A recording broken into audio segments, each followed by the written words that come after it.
Let's say you want to grow $300 a month over 25 years for retirement. Both regular and ఒకటిగా పంపించింది.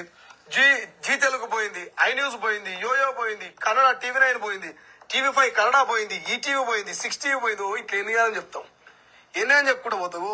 బొచ్చడు ఇట్లా 100 ఛానళ్ళకు పంపించేదట, 100 ఛానళ్ళకు పంపించేదట అక్క. ఇప్పుడు కేవలం ఒక 30-40 ఛానల్ చేరుకునేట గిద్ద బెడలు పంపించారట. ఏమున్నది అట్లా సమాచారం అంటే, నా వీడియోలు ఎట్లా పెట్టిరు, ఏం ఆధారాలతో పెట్టిరు, మీరు లీగల్ గా మీరు ఏమేమి ఫైట్ చేయాలి, నా వీడియోలు ఉంచాలా తొలగించాలా, ఇట్లా లీగల్ పాయింట్స్ అన్ని కూడా మరి ఆమె ఒక కాపీ ఒక్కొక్క ఆఫీస్ కు పంపించిందట. సో మరి మంగళి గారికి ఇది న్యాయమా అని మేము అడుగుతున్నాం. మంగళి గారు, ఇది మీకు న్యాయమా అని మేము అడుగుతున్నాం. బాధితుల పక్షాన నిలబడేటువంటి మీడియా ఛానళ్ళకి రేపు నాకు తెలిసి పర్సనల్ గా జర్నలిస్ట్ కూడా పంపిస్తుంది. ఆ వార్త కవర్ చేయడానికి పోయినా జర్నలిస్ట్ కి అక్కడటువంటి కెమెరామ్యాన్ కూడా నాకు తెలిసి నోటీసులు పంపిస్తూ మంగళి. ఎట్లా పోతారు మీరు, మీ ఆఫీస్ లో చెప్పగానే మీరు కెమెరా పట్టుకొని పోతారా? మీరు పోయి నా పేరును మీరు పోయి ఆడ అక్కడటువంటి లంబాడి తాండాల్లో ఉన్నటువంటి ఆ బిడ్డల దగ్గరికి పోయి ఎట్లా మీరు నా పేరును ఉచ్చరిస్తారు అని ఇట్లా కూడా నోటీసులు పంపిస్తుంది. అరే బంజారా బిడ్డలు వాళ్ళు మాట్లాడుతుంటే కన్నీళ్ళు ఆగుతలేవు. పాపం చాలా మంది ఉస్మానియా యూనివర్సిటీలో ఉన్నటువంటి కొంతమంది విద్యార్థి నాయకులు, ఆ సుమన్ లాంటి వాళ్ళు, అమ్మాయి పేరేం పేరు ఉండే ప్రత్యూష అనుకుంటా, ఇట్లా కొంతమంది ఈ పిల్లగానికి వస్తలేదు న్యూస్ ఎప్పుడు పోయి ఆ బాధితుల ఇళ్ళ దగ్గర పోయి మాట్లాడుతుంటే అసలు కన్నీళ్ళు ఆగుతలేవు. ఆ కేసుకు సంబంధం లేని వాళ్ళు కూడా కన్నీళ్ళు పెట్టుకుంటారు. అయ్యో బంజారా బిడ్డలు అంటేనే వెనుకబడ్డ బిడ్డలు, వాళ్ళు ఏదో అధిక వడ్డీ అనగానే కొంత ₹4 వస్తాయి కదా అని ఆస్తులు కుదబెట్టి బంగారం కుదబెట్టి మరి తెచ్చి అది మిత్రులారా. సో మోస్ట్లీ చూపెట్టిన ఓకే.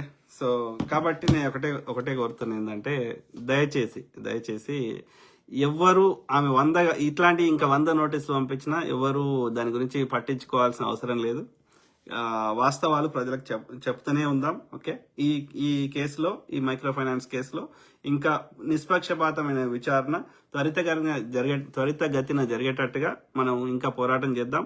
బాధితులు వాళ్ళ డబ్బులు అట్లీస్ట్ తక్కువ వీళ్ళు దోసుకున్న అన్ని తేవగలిగితే తెప్పించి, ఒకవేళ తక్కువైతే ప్రభుత్వాలు, కేంద్ర రాష్ట్ర ప్రభుత్వాలు ఇద్దరు ఎంతో కొంత ఆర్థిక సహాయం చేసి అట్లీస్ట్ వాళ్ళు కోల్పోయిన దాంట్లో సగమన్నా వచ్చేటట్టుగా ప్రయత్నం చేయాల్సిన అవసరం ఉంది. అందుకు మీడియా కానీ, అట్లనే ఏమంటారు శాటిలైట్ ఛానల్ కానీ, ఈ యూట్యూబ్ ఛానల్ కానీ, అదేవిధంగా ఈ యొక్క సోషల్ యాక్టివిస్టులు కానీ, సామాజిక ఎవరైనా సరే అందరం కలిసి, ఈవెన్ రాజకీయ పార్టీలైనా సరే, ఇట్లాంటి పునరావృతం కాకుండా కాపాడుకోవడం. ఇంకోటి, ఎవరిని గుడ్డిగా నమ్మి డబ్బులు ఇవ్వకండి రాయ్యా. డబ్బులు ఇచ్చేదంటే పోతేవా అనుకుంటేనే ఇవ్వండి. స్మాల్ అమౌంట్లు అయితే. బిగ్ అమౌంట్ అయితే మాత్రం ప్రాపర్గా ఒక అడ్వకేట్ దగ్గరికి పోయి ప్రాపర్గా అవన్నీ లీగల్ టర్మ్స్ అండ్ కండిషన్స్ అన్ని కరెక్ట్ వెరిఫై చేసుకొని, ప్రాపర్ లీగల్ డాక్యుమెంట్ తయారు చేసుకొని, ఆ విధంగా డబ్బులు ఇవ్వాల్సి వస్తే వాళ్ళని ట్రస్ట్ నమ్మొచ్చు అని అన్ని రేపు పొద్దున ఒకవేళ ఎగ్గొట్టినా కానీ మనం కొట్లాడేటట్టు ఉండే విధంగా ఆ యొక్క బాండ్ పేపర్, ప్రామిసరీ నోట్లో ఏముంటాయి లీగల్ టర్మినాలజీ ప్రకారం అట్లా ఇవ్వండి. కానీ గుడ్డిగా నమ్మి ఎవరికి ₹5 ఇవ్వకూడదు. ఓకే, లీగల్ ఫీజు ఉట్టి పేపర్ వర్క్ కి ఎక్కువ ఉండదు. కొట్లాడడానికి ట్రయల్కి వాటికి ఎక్కువ అవుతుంది, కానీ డాక్యుమెంటేషన్కి ఎక్కువ కాదు లీగల్ ఫీజు. సో కాబట్టి డబ్బుల విషయంలో జాగ్రత్తగా ఉండడం ముఖ్యం. ఎవరిని గుడ్డిగా నమ్మకూడదు, అదొకటి. సో ఆ విధంగా బాధితులకు న్యాయం జరిగేంత వరకు మనం పోరాడదాం. అట్లనే ఇప్పుడు నా పెళ్లి నా పర్సనల్, లేకపోతే మా నాయన తాగేది నా పర్సనల్, అవెందుకు చెప్తున్నారు అంటాడు. ఎట్లా పర్సనల్ అవుతుంది మంగ్లీ? ఫస్ట్ ఆఫ్ ఆల్ ఎవరికి పర్సనల్ కాదు. ఏది వాళ్ళ బెడ్రూమ్ లో, బాత్రూమ్ లో చేసుకునే కార్యక్రమాలు తప్ప మిగతా అన్ని పబ్లికే. అర్థమైందా? ఇప్పుడు పెళ్లి చేసుకుంటాం, 100 మందినో 500 మందినో పిలిచి ఎందుకు పెళ్లి చేసుకుంటాం? అరే నేను ఈ అమ్మాయితోటో ఈ అబ్బాయితోటో నేను కలిసి ఉంటున్నారా, ఇక్కడ నుంచి మమ్మల్ని తప్పార్థం చేసుకోవద్దురా, మళ్ళీ మీరు ఇట్లా అని మన అందరికి తెలిసేటట్టు పెళ్లిళ్ళు చేసుకుంటాం. ఎందుకంటే మేమిద్దరం ఇక్కడ నుంచి కలిసి ఉంటారా, మమ్మల్ని మిస్అండర్స్టాండ్ చేసుకోవద్దు. సింపుల్. ఓకే, సో కాబట్టి పెళ్లి అనేది 100 మందిని పిలుచుకొని పెళ్లి చేసుకున్నాక అది ఎట్లా అందరికి పత్రికలు పంచిపెట్టినాక ప్రింట్ చేసి అది ఎట్లా పర్సనల్ అవుతుంది మంగ్లీ?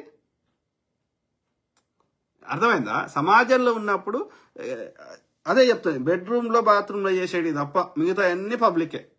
కాకపోతే ఒక సామాన్యులని అవి ఎందుకు పట్టించుకోరు అంటే వాళ్ళకి టైం వేస్ట్. సెలబ్రిటీకి క్యూరియాసిటీ ఉంటుంది సెలబ్రిటీ అంటే, కాబట్టి అది తెలుసుకోవాలనే ప్రయత్నం చేస్తారు.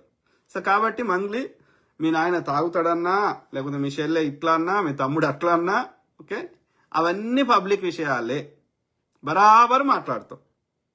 నా గురించి కూడా ఏమైనా వాస్తవం తెలిస్తే మాట్లాడుకో, ఎవరు వద్దంటలేడు. ఒకవేళ ప్రజలు చెప్పింది నచ్చకపోతే నీకు చెప్పుకునే అవకాశం ఉంటుంది, నీ కౌంటర్ ఇచ్చే అవకాశం ఉంటుంది. కానీ ప్రజల్ని చెప్పొద్దు అనే హక్కు నీకు లేదు మంగ్లీ. వాళ్ళ స్వానుభవాలు వాళ్ళు చెప్పే హక్కు ప్రతి వ్యక్తికి ఉన్నది. అది రమేష్ బ్రదర్ అయినా, యూట్యూబ్ ఛానల్ అయినా, శాటిలైట్ ఛానల్ అయినా, వాళ్ళు చెప్పింది నచ్చకపోతే నీకు చెప్పుకునే హక్కు ఉంటుంది, కానీ వాళ్ళు చెప్పొద్దు అనే హక్కు నీకు లేదు. అది నా భావ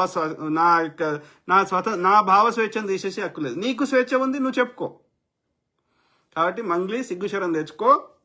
ఓకే, ఆ యొక్క అడ్డదారులు వెతుక్కోవడం బంద్ చేయి. ఓకే, పైసలు there is no easy money. Okay, easy money అనే కాన్సెప్ట్ లేదు. కష్టపడకుండా డబ్బులు రావు. బిగ్ అమౌంట్ తక్కువ టైంలో రావాలంటే ఇల్లీగల్ పనులు చేయాలి. ఇల్లీగల్ పనులు చేయడం అంటే వేరే వాళ్ళకి నష్టం చేయడం అని అర్థం. ఎందుకంటే చట్టం ఏం రాసింది అంటే అందరినీ కాపాడడానికి చట్టాలు తెచ్చారు, లీగల్ చేశారు. లీగల్ అంటే చట్టం. సో చట్టానికి భిన్నంగా చేసినప్పుడే, ఇల్లీగల్ చేసినప్పుడే తక్కువ టైంలో ఎక్కువ డబ్బులు వస్తాయి. అంటే నువ్వు వేరే వాళ్ళకి ఇల్లీగల్ పనులు చేస్తున్నావు అంటే వేరే వాళ్ళకి నష్టం చేస్తున్నావు అర్థం, చట్ట వ్యతిరేకం చేస్తున్నావు అంటే. కాబట్టి ఆ చట్ట వ్యతిరేకం చేయకుండా చట్టాల పరిధిలోనే కొంచెం టైం తీసుకొని అయినా సరే డబ్బులు సంపాదించే మార్గాలు, మంచి మార్గాలు చాలా ఉన్నాయి. అట్లా చేసుకో, ఎవడొద్దన్నాడు. సో కాబట్టి ఇప్పటికైనా ఇవన్నీ చెప్తున్నప్పుడు నీ ప్రవర్తన మార్చుకోవాలి, బాధితులకు న్యాయం చేయాలి. కానీ ఎవరైతే బాధితులను కొట్లాడుతారో వాళ్ళ మీద నువ్వు ఫైట్ చేస్తున్నావు అంటే నువ్వు మారడానికి సిద్ధంగా లేవు. నేను ఇట్లనే దోసుకుంటా, నేను అన్ని మేనేజ్ చేస్తా అనుకుంటే అది నీ భ్రమ.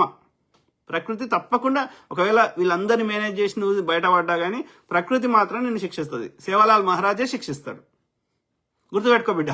ఓకే, లేకపోతే ఆ యొక్క తుల్జా భవానీ మాతనే నిన్ను శిక్షిస్తుంది. నువ్వు ఏ ఆంజనేయ స్వామి గుడి కట్టించినావో ఆంజనేయ స్వామి శిక్షిస్తాడు. దేవుడి పేరు చెప్తే దేవుడు కాపాడు. దేవునికి కొబ్బరికాయ కొడితే, దేవునికి దండం పెడితే దేవుడు కాపాడు. దేవుడు చెప్పిన సిద్ధాంతాలను పాటించినప్పుడే దేవుడు కాపాడుతాడు. కానీ ఆయన సిద్ధాంతాలకు ద్రోహం చేసుకుంటా ఆయన మొక్కితే ఆయన నన్ను మోసం చేస్తున్నావు దొంగ ముండా అని తిడతాడు. అర్థమైందా?